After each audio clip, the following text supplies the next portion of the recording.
Jahas, me tultiin Olavinkaan tällä kertaa vähän fiksaamaan meidän paattia. Se on nimittäin toi.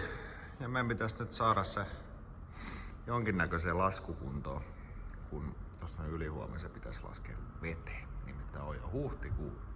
Tää on tämmöisessä hallissa, missä on vaikka kuin paljon muitakin paatteja.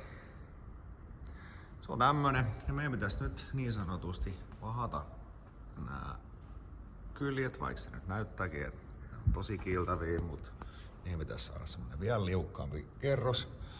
Nämä mä oon tehnyt jo aikaisemmin, ja sitten tässä on muutama semmonen niinku isku ollut, mitkä mä oon niinku paikannut tämmöisellä gel-coatilla, ja noin mä ajattelin niinku nyt hioa ja kiilottaa sellainen, että sitä ei oikeastaan niinku huomakaan. Siihen tarvii tietty hyvät välineet. Mut ainoa ongelma tässä on se, että Olavi ei oo nyt tässä. Se halus mieluummin pelata, koska mä hain sen suoraan koulusta tänne.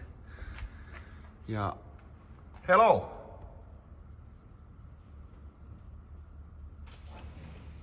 Moro! Moi. Tuutko sä jeesaa mua? Niin kuin huomaatte, se ei nyt ihan heti halunnut tulla. Mut ei siinä. Tästä me ajateltiin nyt vähän laittaa tätä kuntoon ja näin poispäin. Pitäisikö tää tiputtaa veteen kohta? Joo. Hyvä.